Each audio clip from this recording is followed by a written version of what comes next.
Hello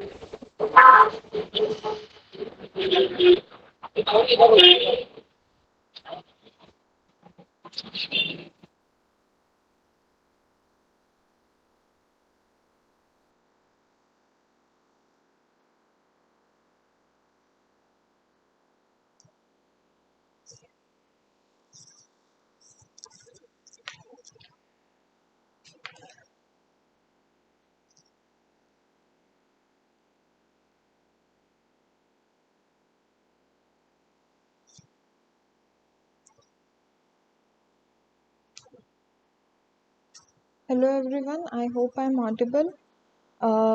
Today we are here for the live session for the week 6 of lectures.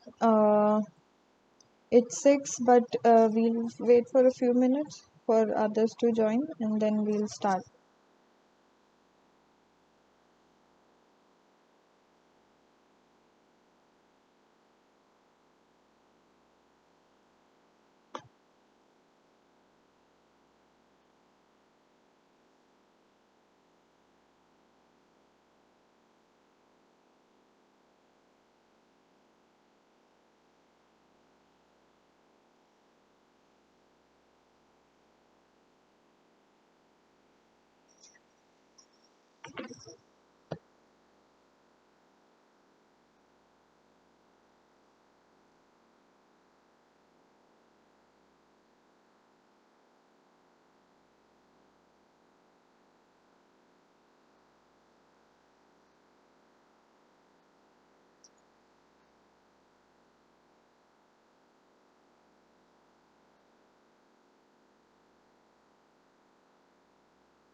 It's 6:05 now. I think we should start our session.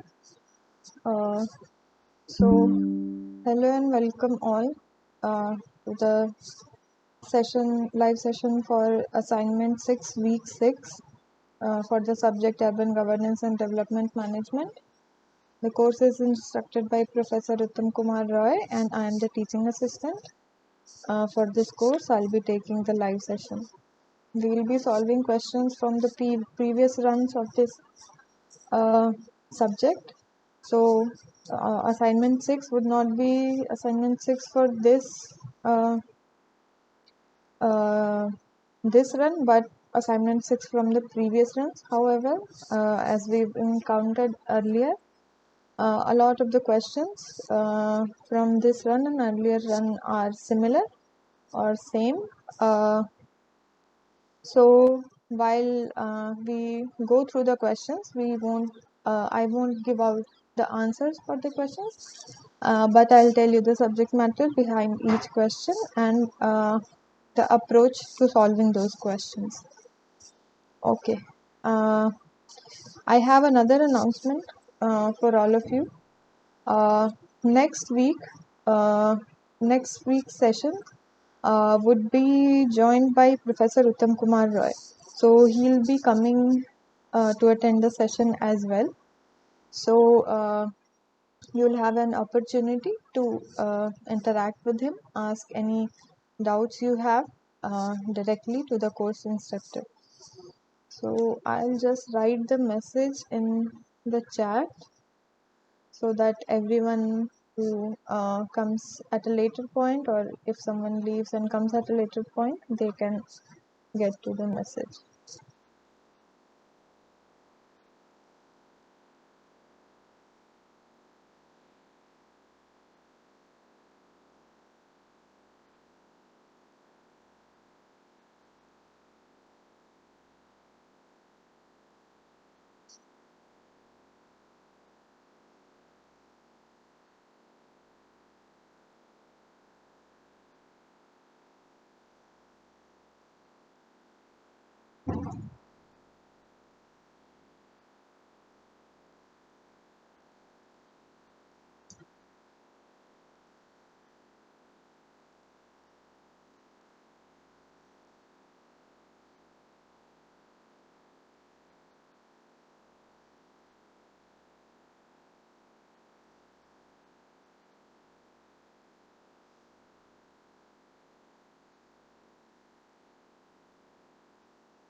Okay, so let's get back to our session.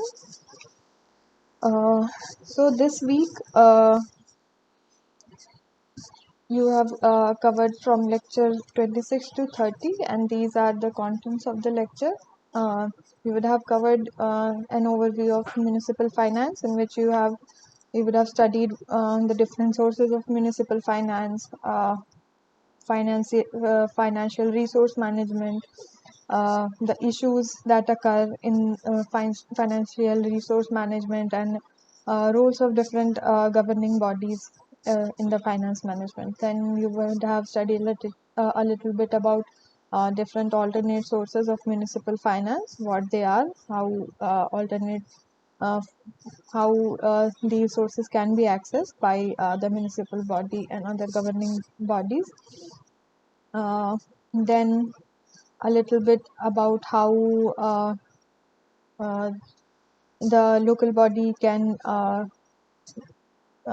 gain or access finance from bonds or borrowings, and then a few examples of financing for public infrastructures.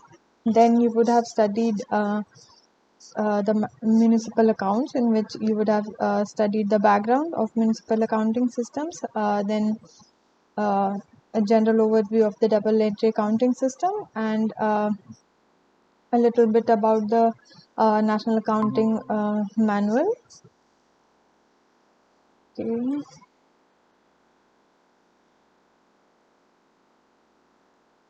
Okay.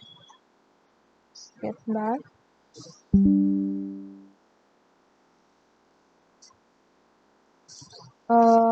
Then you would have studied about the value capture financing, in which you would have studied the concept of value capture financing and the context, what it refers to. Then the different options of value capture financing, which the governing body can use. Then a few examples of value capture financing. And then you would have studied the PPP model in urban governance, which is the public-private partnership. So you would have understood the concept of PPP, then different PPP options that are available, and a few examples of these options. So let's start with the questions. I've taken question first and third together because both the questions rely on the same concept of municipal finance and how 74th Constitutional Amendment Act is related to it. So let's see the question. Question first is 74th Constitutional Amendment Act does not delegate power to determine and regulate financial aspects of ULBs to the state government. So this is a true or false statement. Please pay attention how the statement is worded. So pay attention that it says do not. It does not.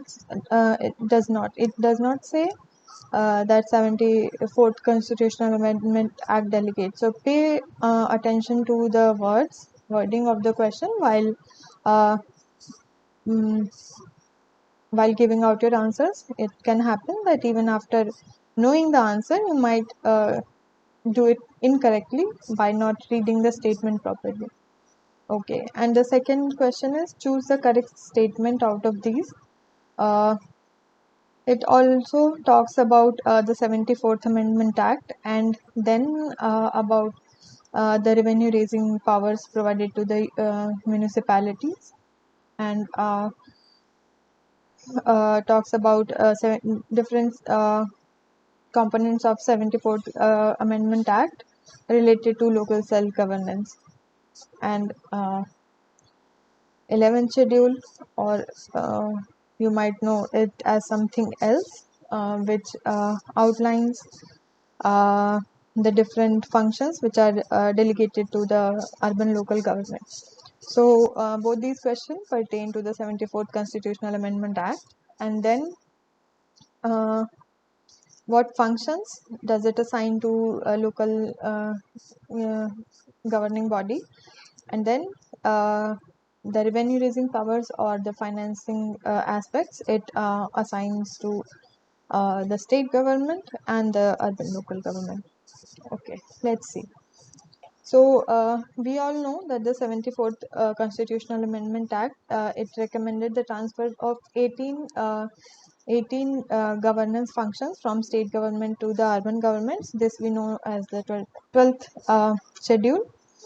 And these functions are very varied, including land use, economic development, water, roads, and even urban poverty alleviation.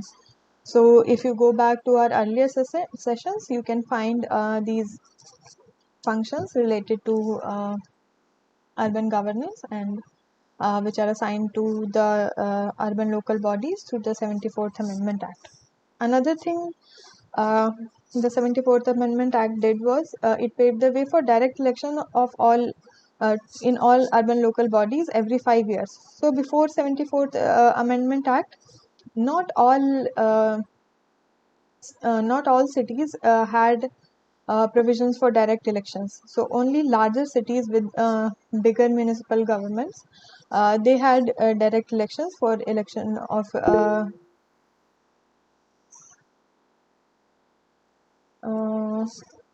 I am not sure why that is happening. Please bear with me. I cannot control the connection here. So I hope there are no further breaks in my voice or anything. If there are still any lags, let me know. I'll try reconnecting once. Okay. I'll get back to the presentation. Okay. So yes, the second thing it did was it paved the way for direct elections in all local bodies. And earlier, only large cities held these elections for electing the members of the urban local body. Uh, all the smaller cities had state appointees, which were serving as members of governing committee in the city governance. But as you know, there are several deviations from the functions which are assigned to the urban local body.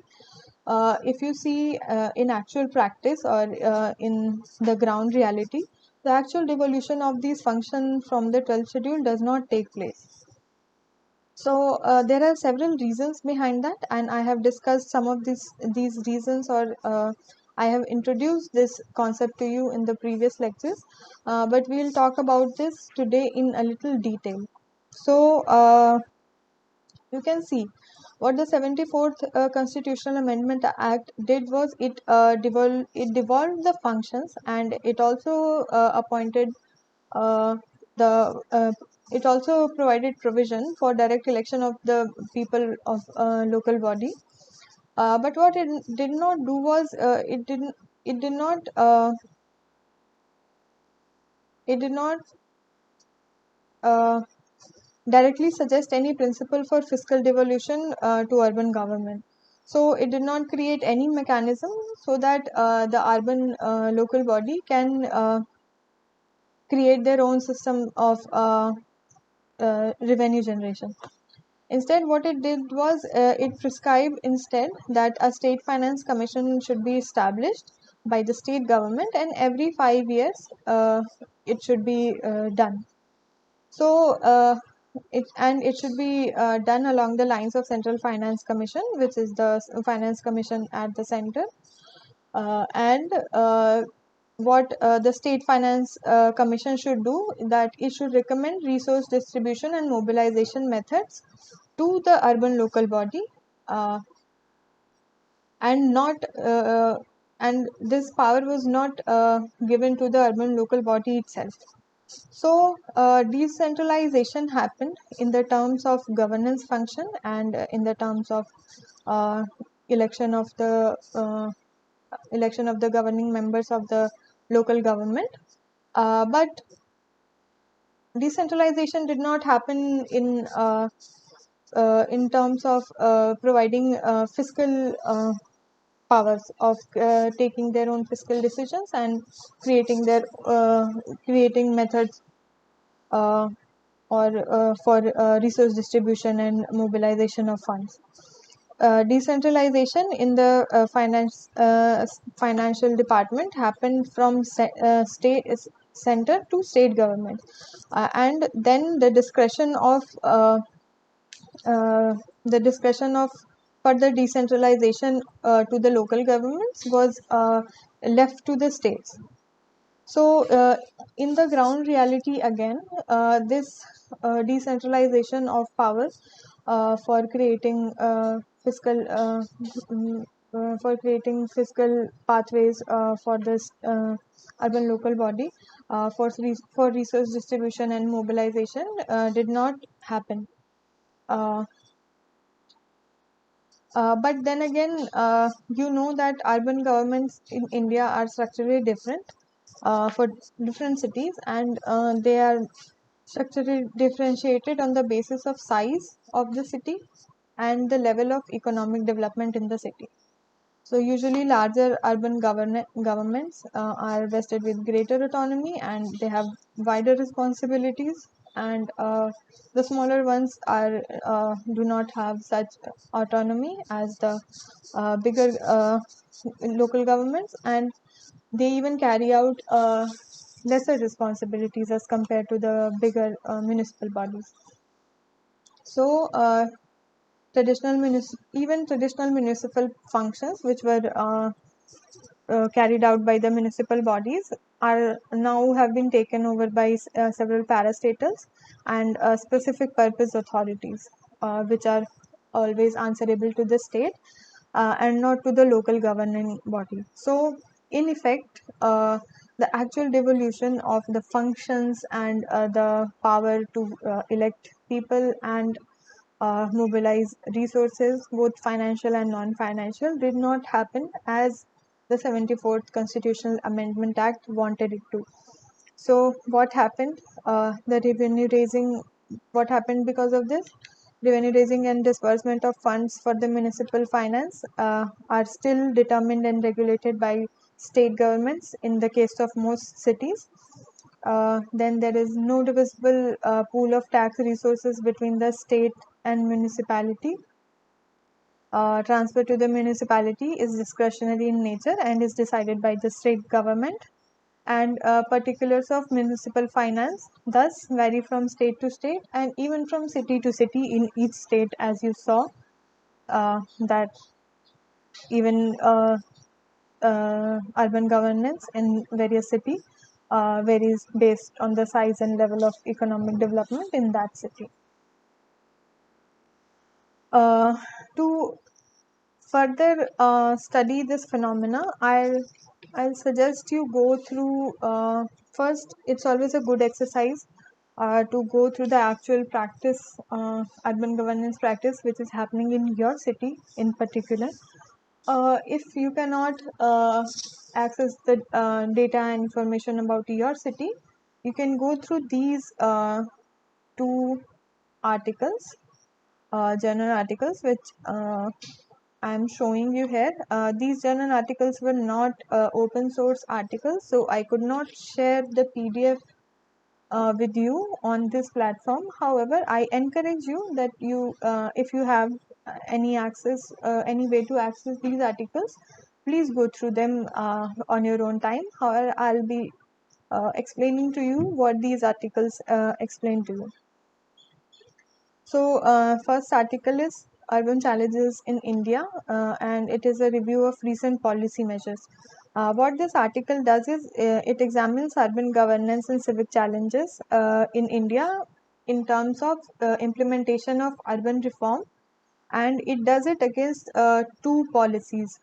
First is the 74th Constitutional Amendment Act, and the second is the JNNURM, which is Jawaharlal Nehru National Urban Renewal Mission.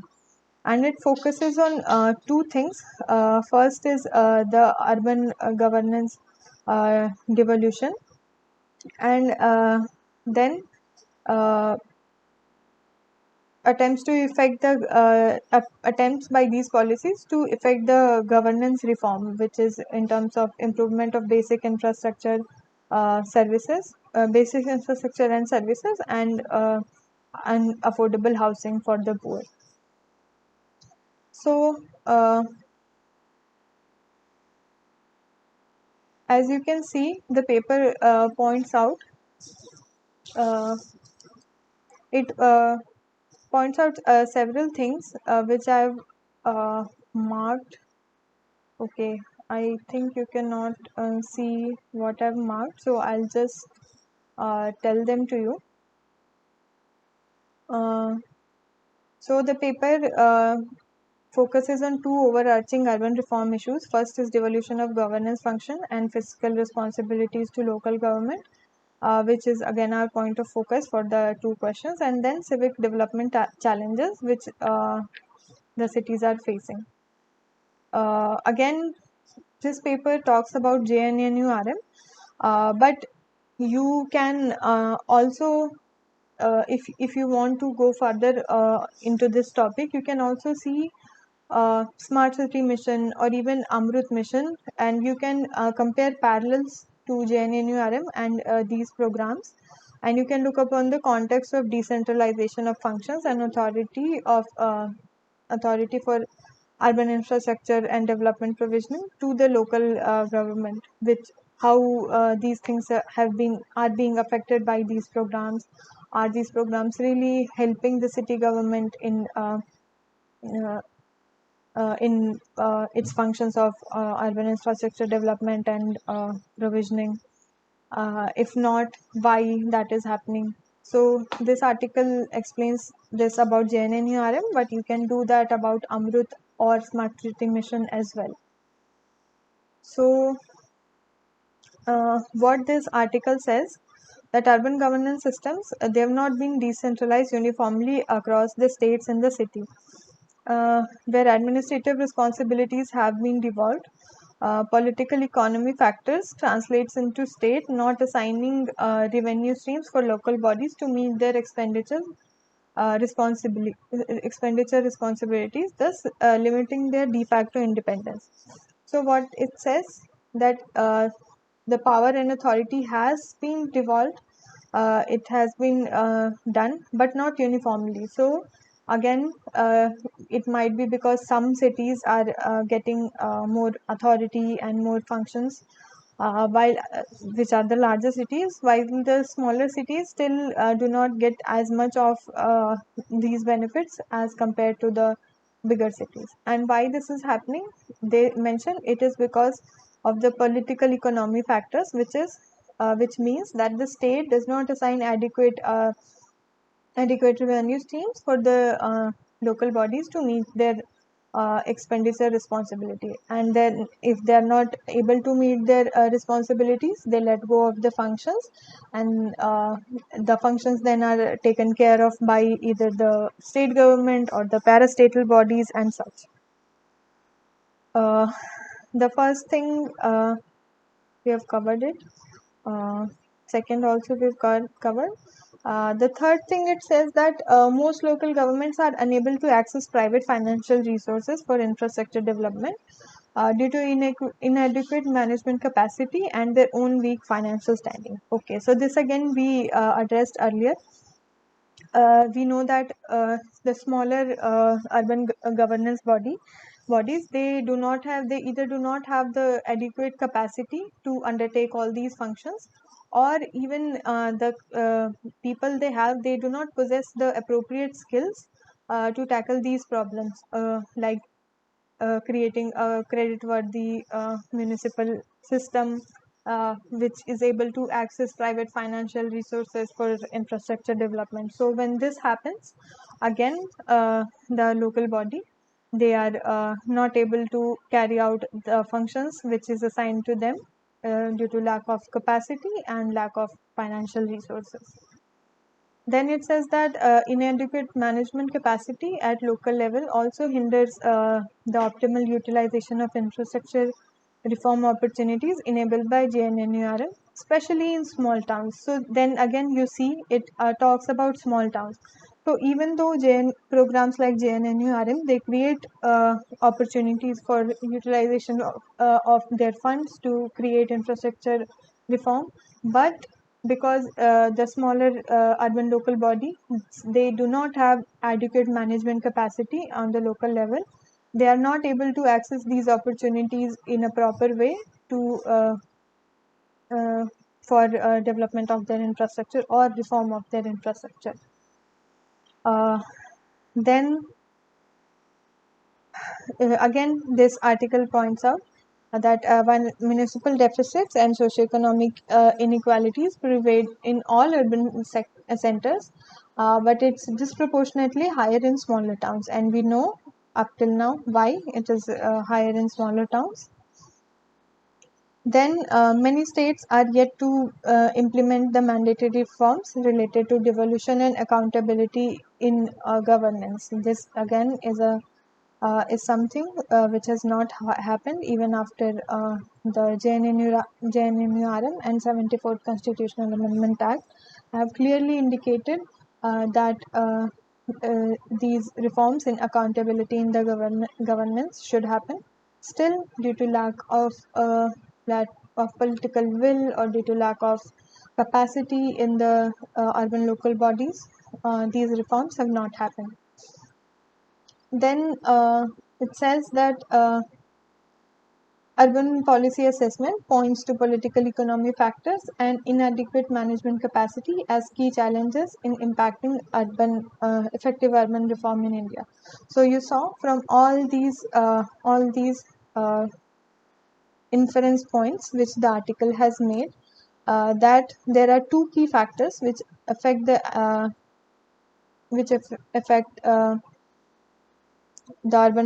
effective urban reforms in decentralization of power to the local bodies. First is the political economy factors, which is difference in the intent and difference in political will for decentralization from the state government of that state and also the local government, and then inadequate management capacity on the behalf of the local government. So as you can see from this article, these are the two factors which play a huge role in why the urban reforms in local governance, which are mentioned by the 74th Constitutional Amendment Act and JNNURM, they have not been as successful as they were intended to. Again, you can see here the article has provided a table in which it outlines the total revenue which the urban local governments have from their own revenue. You would have studied the going back. I can show you.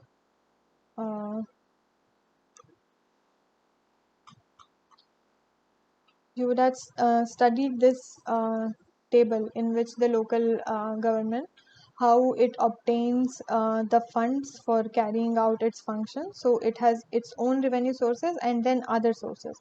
So these own revenue sources of the government, you can see these are the yearly revenue which the government has available.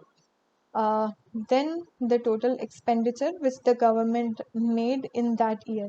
So you can see there is a huge difference in the available revenue of the local governments and then the expenditure.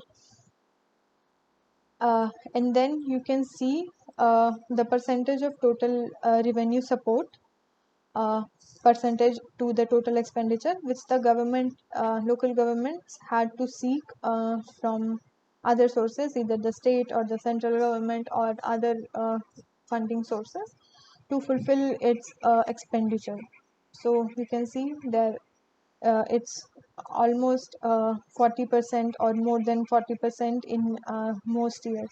So this clearly shows there is a mismatch in the revenue which is being generated by the urban local bodies every year, and then the total expenditure which occurs and how much that is. And you can see it is steadily growing year after year and not reducing at all, which is the goal of 74th Constitutional Amendment Act, that the power should devolve to the states, to the urban local bodies, and they should be able to have better capacity of managing not only their functions but also financing how these functions are managed. Okay, so going on to the next article. This article is called Opportunities and Struggles of Decentralized Governance Reform for Urban Municipalities in India. So this again pertains to our topic. if you can find, please go through this document as well. So what it does is, this article does is that it presents a situation of the local governance structure in small and medium urban local bodies. It examines their capacities, uh, specifically of small and medium urban local bodies in governing, managing, and financing the urban services for the local development of the small city. So you can see these are the cities which this paper covers. So these are all medium to small cities which has either a municipal corporation, only one city, Jabalpur, which has a municipal corporation, other two cities have municipalities, and other are all transitional areas which have Nagar Panchayats, and it studies their case, how the devolution of functions and powers have been done to these cities. Has the devolution really happened, and how are these cities taking, the urban governance bodies in these cities are taking care of these functions. uh, First statement this article makes is that 74th Amendment Act has not been able to make an impact, especially on the lower tier local bodies, which are municipalities and Nagar Panchayat. And as you saw, it studies one municipal corporation and few municipalities and several Nagar Panchayats. So by comparing these, it shows how this is happening. Then it also shows that a lack of people's participation in decision making process, poor funds, and poor tax recovery are the reasons why the local bodies are confronting all these problems in performing their functions. Uh, these are the assessment dimensions which this study has taken. First, it looks at their functions, then it looks at the organizational setup of the local bodies. It looks at their finances, what finances are available to them, how they are being used. Then it looks at the functional constraints which the different local bodies are facing. Then it talks about the municipal autonomy which the different bodies feel they have, and then citizens' participation and accountability, which is there in each of the cities. Uh, as you can see from the table of the functions, several important functions like urban planning, town planning, planning economic and social development, urban forestry, and safeguarding interest of weaker sections. These are still discretionary functions for the city government, and you can see many of these functions are performed by parastatals like TCPO, uh, State Pollution Control Board, and such. So you can see, while the powers of the power and responsibility of performing these functions are devolved to the city government by 74th Constitutional Amendment Act, these functions are still discretionary, as mentioned by the Municipal Corporation Act of MP. So these are all the cities of Madhya Pradesh, and as I told you earlier also, different states have their own Municipal Corporation Act, and according to that Municipal Corporations Act and Municipalities Act, according to which the actual ground level functioning of functioning in different cities and different municipalities are delegated to the cities. So if you want to read further on this, you can even have take a look at the Municipal Corporation Act and Municipalities Act, either for MP if you want to go through this article and go into detail, or even for your own city or your own state. Then coming down, you can see this article provides you a table which shows what are the different functions which the local body performs. So these are a list of the functions which this article has taken. So it includes several of the functions which are mentioned in the 12th schedule. And apart from like they have been subdivided into individual functions, as some cities perform some part of the function, and some part it doesn't. So you can see Jabalpur, which has a municipal corporation, so Jabalpur is the largest city with a better economic standing than other smaller cities. You can see it performs almost all of its functions on its own, apart from one. Green represents the functions which are performed by the city, and orange represents the functions which are not. Then you can see still the cities which have municipalities, they perform still more of the functions as compared to the even smaller cities which has Nagar Panchayat. They almost a majority of the functions which they are supposed to perform are not performed by them, but are performed by the state government or the parastatals. Then you can even see the tax inventory of these local bodies. So the taxes are divided into several categories, and you can see which city gets its revenue from which kind of taxes. So you can go through this article as well on your own time. I hope it clarifies to you what we have been talking about the devolution of powers to the local bodies, and especially the power to regulate the financial aspects in the city. So I hope you can answer these two questions based on this small discussion, and we'll move on to the next question.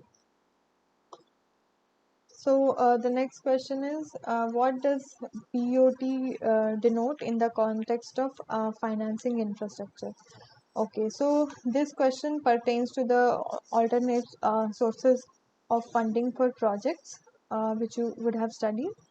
So there are several different sources, several alternate sources apart from the main sources of funding projects, which is the local government's own resources, from which uh, the government can seek funding uh, to finance its projects. So among those sources, you see there are several options of uh, public-private participation.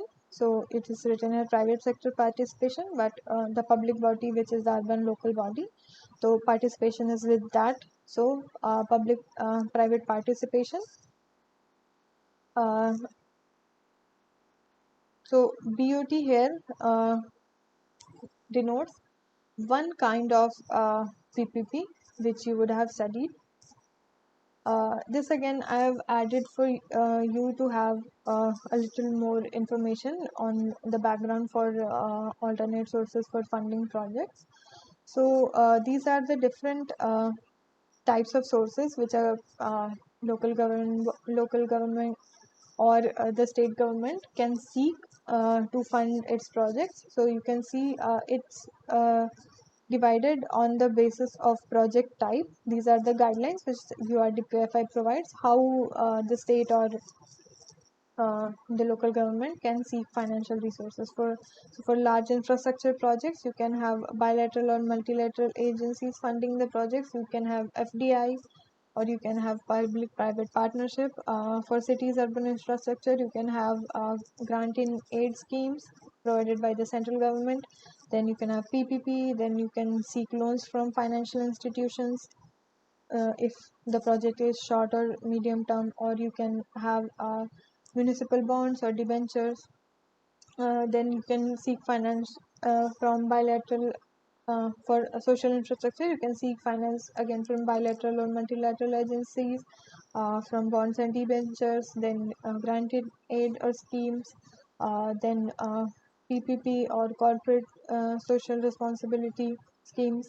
For real estate project, you can seek FDI, municipal bonds or debentures, PPP, and loan from financial institutions. You can even find this in the URDPFI guidelines, and the guidelines provide even further information about it, which you can go and see in the guidelines. I have provided a PDF of the guidelines in our shared folder.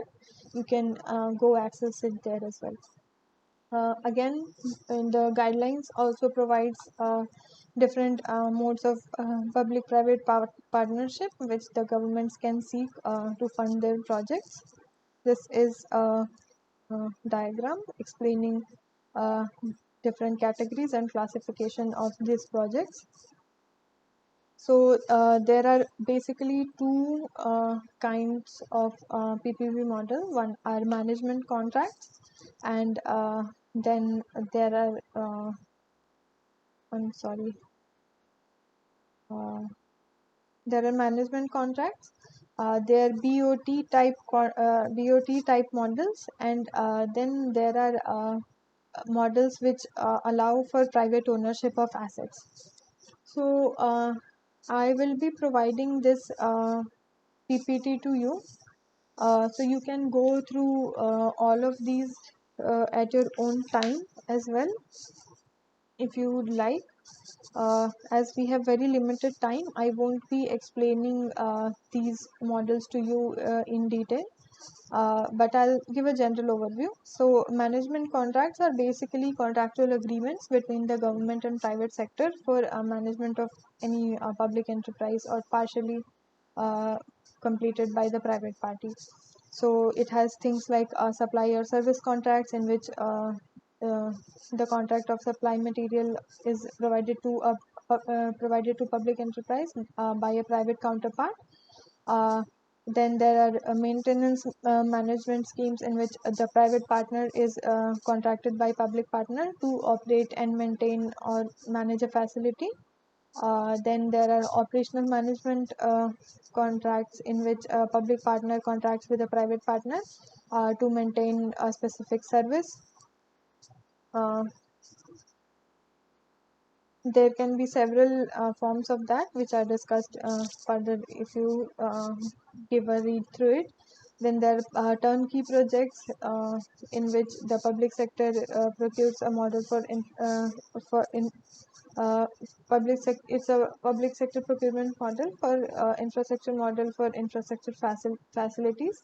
The private contractor builds a facility for a fixed fee or a total cost, which is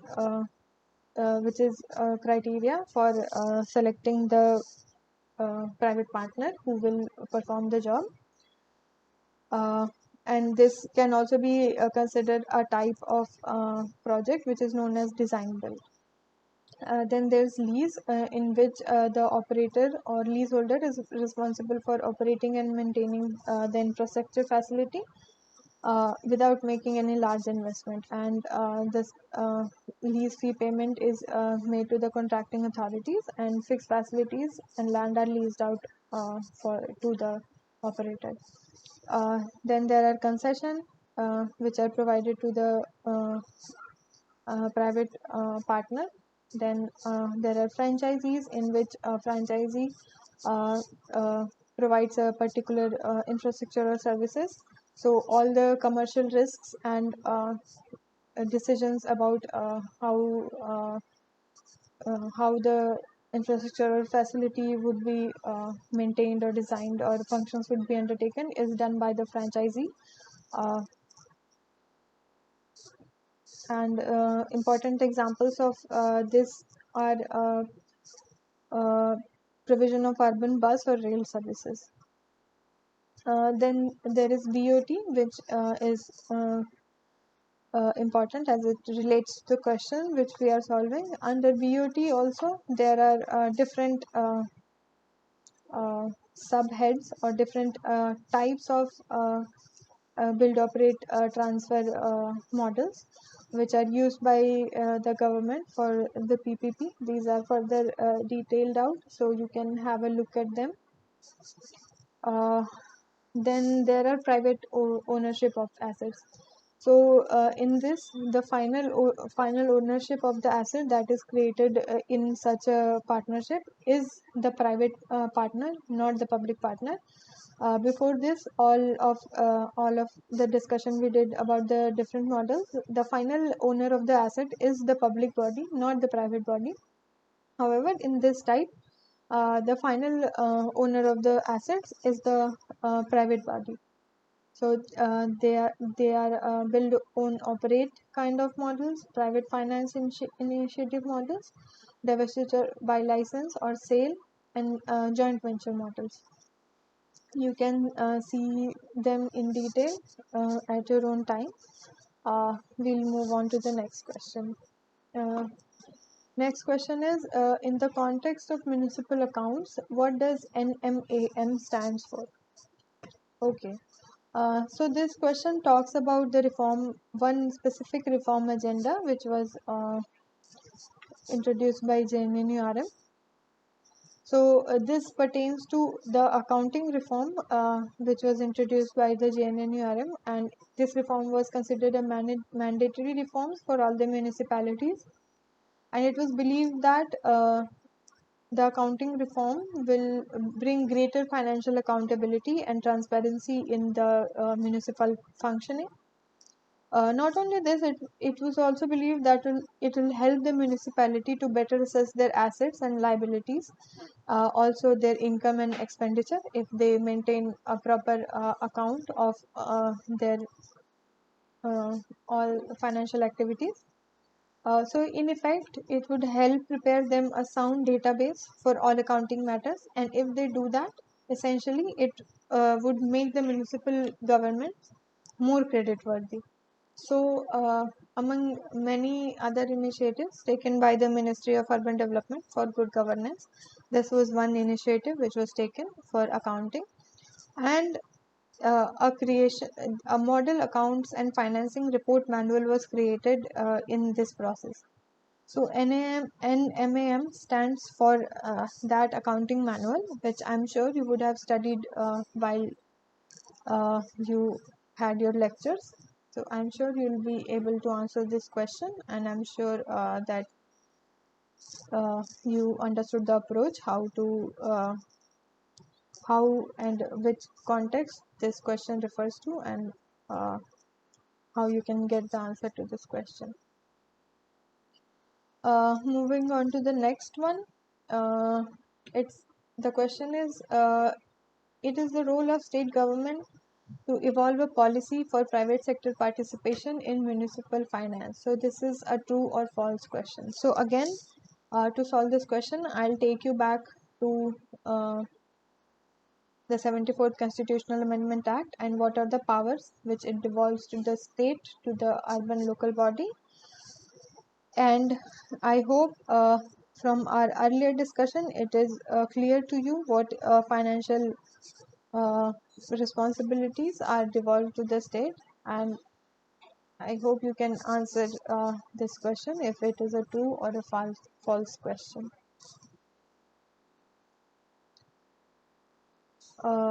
Moving on to the next one, which is which was the first ULB in India to access the Indian capital market? Okay, so there are options: Chennai, Mumbai, Delhi, and Ahmedabad. Okay, so among these is one of the municipalities is the right answer to the question.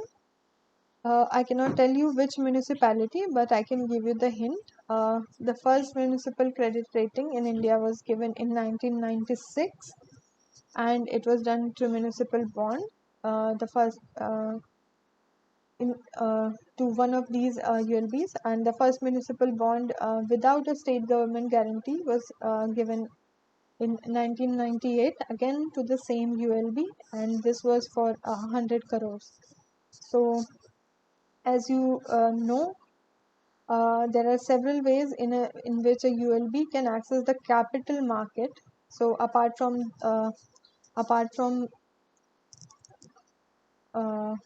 these alternate sources for funding projects, there are also these sources in which ULB can use to fund its projects.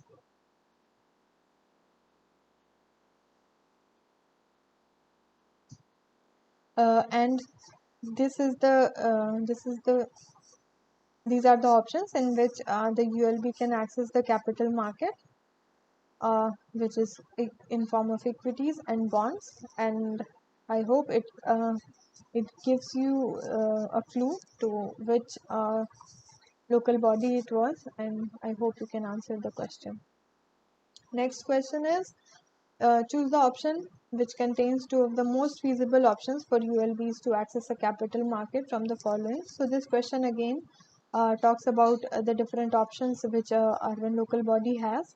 It talks specifically about the options which the ULB has to access from the capital market, and we discussed here the different options which the local body has to access funds from the capital market.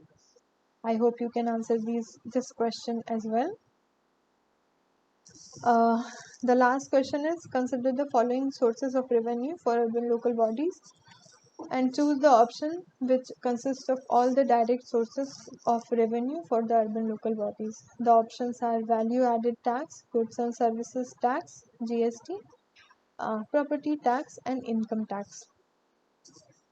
Okay, so we discussed this diagram a little bit, and now I hope it is clear to you. So the local government has various sources of accessing funds, in which there are its own resources which are tax and non-tax. So some of the taxes which the local body levies are these tax sources, and then there are some other taxes also which from which the local government can can seek finances. Although these taxes are not levied by the state local government themselves, these are levied by the central or the state government, and these are accessed by the local government by the form of by the means of tax sharing. So in effect, this is not direct. It's not a direct source of revenue for the ULB, as it gets this from it gets this by the means of sharing from the central or state government. So these would be the sources of tax revenues which the local government has to collect uh, revenue as direct sources. So I hope that gives you how an idea how to solve these questions and uh, answers any questions you might have had for this question. This was the last question for today's session. Now, if anyone has any doubt, I am happy to take it.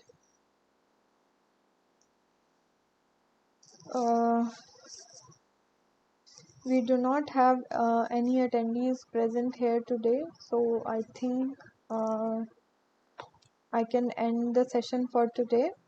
But as I mentioned, Professor Uttam Kumar Roy would be joining us next week, and you can prepare your doubts in advance. You can prepare any questions you would want to ask from him from week 7 session, or even questions which have been covered in earlier sessions or throughout the course which you might have had. So you are welcome to have an interaction with Professor Uttam Kumar Roy in the next session and ask any doubts which you have. I hope to see you all there in the next session. Thank you for attending today's session.